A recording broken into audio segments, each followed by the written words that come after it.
1.500 anos atrás já aparecia em Atenas, né? Mas o que significa é que, de fato, existe um problema, porque parece que tudo que a gente consegue construir historicamente, socialmente, são convenções. E aí, quando a gente começa a questionar as convenções, o questionamento não para. Não para. Entende? Assim, a OMS cai por terra, eu entendo o que você fala, apesar de que a ciência continua dependendo de um certo grau de institucionalização. Senão a gente não consegue fazer coisa nenhuma. Mas é que a OMS é uma instituição global. Ou seja, ela é uma lógica de centralização de poder. Política. Super política. Inclusive. E eu acho que poderiam existir, sei lá, 20 OMS, tá ligado? 20 referências em saúde, e aí cada uma com o seu valor institucional. Eu tenho medo, eu fico com o pé atrás, eu acho que é uma pegadinha política esses órgãos institucionais globais, entendeu? Tipo ONU, OMS, esse negócio que ninguém controla e o mundo inteiro controla. Tipo, eu não acho que essas são instituições democráticas, entendeu? Eu não acho que elas realmente estão pensando no mundo pro melhor do mundo.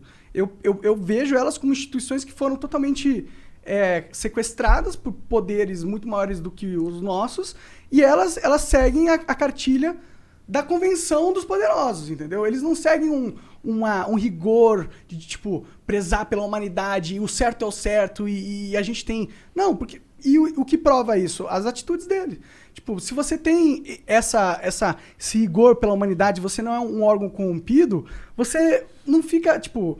Você não se põe como o órgão de sabedoria de todos e fala que não é pra usar máscara, sendo que a convenção de 100 anos atrás é que tinha que usar máscara, tá ligado? Na verdade, é que a gente não sabe o que é certo exatamente, né? Eu parto de outro pressuposto. Eu acho que a humanidade sempre é corrupta e a gente não sabe com certeza o que é certo. A gente tem alguns momentos que é claro que é certo e alguns momentos em certos grupos que parece que é o certo. Esses órgãos multilaterais, tipo ONU, Organização Pan-Americana de Saúde, a OPAS, Unicef, esse barato todo a partir da ONU surgiu depois da Segunda Guerra Mundial, né? Que foi uma tentativa, porque você teve uma Europa que se matou. Se a gente vou fazer uma conta assim, grosseira, mas nem por isso falsa, a Europa começou, sem levar a Idade Média em jogo, porque aí a gente vai bem longe, mas assim, dos final do século XVIII para cá, a Europa ficou se matando até 45. E também se matou nos Balcãs nos anos 90, né? Mas assim, então a Europa entrou, e com o surgimento da Revolução Industrial, ao longo do 19, se matou muito.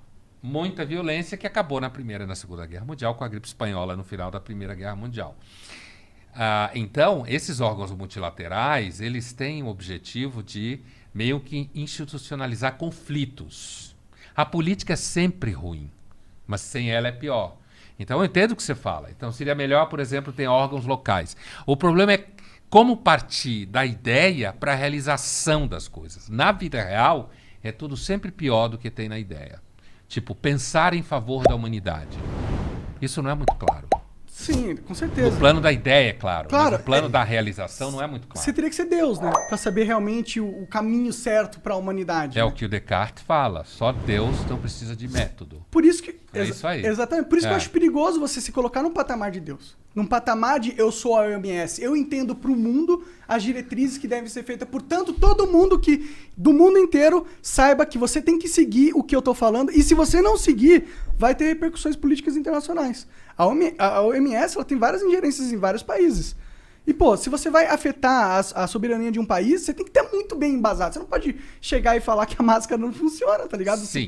Acaba totalmente aquela imagem, aquela ilusão que a população tinha, pelo menos eu tinha, que eles eram caras supracompetentes, ultracompetentes. Porque uma cagada dessa não se comete, igual o Bolsonaro não comprar vacina. Então, bem-vindo ao grupo. Dos que sabem que nem os supercompetentes, tecnicamente, são tão supercompetentes. Né? Que tem uma dimensão meio circense. Né? Assim, você só tem que tomar cuidado, porque esse raciocínio pode te levar facilmente ao niilismo. Sim. A não acreditar mais em porra nenhuma, sabe? Porque o nosso sistema de crença, eles são muito frágeis. São muito frágeis. E a humanidade sempre precisa de alguns mecanismos de reparo, de contenção. Por exemplo, a OMS, ela aceitou Coronavac, sei lá, 2 semanas atrás. Na medida que ela aceita a Coronavac, significa que quem tomou a Coronavac pode ir para a Europa.